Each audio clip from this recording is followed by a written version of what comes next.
현재 우리나라 농업농촌은 고령화와 기후재난 등으로 위기를 겪고 있습니다. 이 고비를 넘기 위해선 정부뿐만 아니라 관련 정책을 입법하는 국회의 역할도 중요한데요.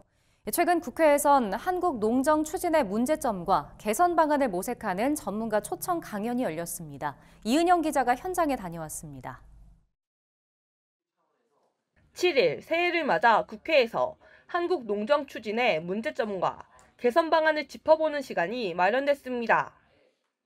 국회 지방소멸 기후위기 농업혁신포럼이 주최한 이번 행사는 임정빈 서울대 농경대 사회학부 교수가 주제 발표를 맡았습니다. 임 교수는 우리나라의 대다수 농업농촌 정책의 근거가 되는 법률이 방향성만 제시할 뿐 집행은 시행령 등으로 정부에 위임하고 있다고 지적했습니다. 시행령 등으로 정부의 집행을 위임하면 농림축산식품부 소관으로 범위가 축소되기 쉬운데 이는 농업농촌 현안 해결에 필요한 범부처 협력을 저해할 수 있다는 겁니다. 따라서 임 교수는 농업농촌 정책의 중요한 집행사항은 구속력 있는 법률로 명확히 규정해야 한다고 강조했습니다. 방향성만 정해놓고 구체적인 아주 집행법적인 요소는 하나도 없습니다.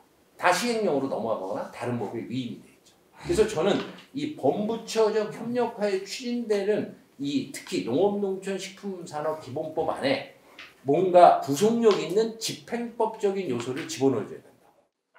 아울러 임 교수는 농업정책의 경우 예산 한도 내에서 사업을 진행하는 방식보다 법에 따라 예산 한도 없이 의무적으로 지출하는 방식이 더 적합하다고 주장했습니다.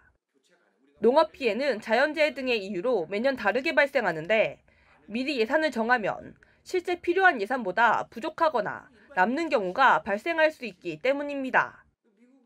그러며 농업법에 근거해 주요 농업정책 예산에 법정 의무지출 방식을 적용하는 미국을 예시로 들었습니다. 그래서 저희도 이 1년 예산 중심의 재량적 지출 방식을 특히 농업 부분은 특성에 맞는 특히 가격이나 병해충이나 또 가축 이런 거와 관계되는 정책과 연계되는 거는 주로 의무적 재정 지출 방식으로 좀 변경하는 이런.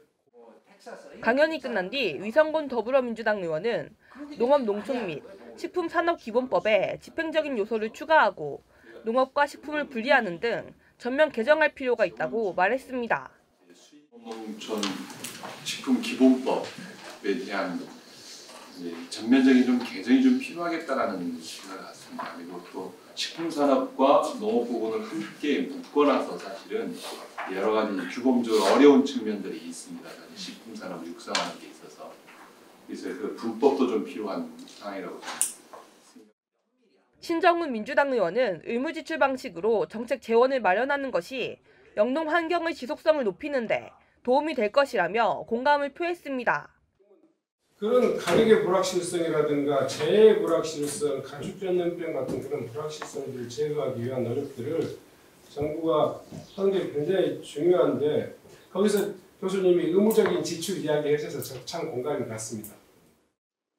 이 밖에도 이날 강연에선 농업농촌 지원 예산 확대를 부정적으로 보는 여론을 잠재우기 위해선 농업이 가지는 공익적 가치에 대한 교육 홍보가 중요하다는 의견 등이 함께 논의됐습니다. MBS 이은영입니다.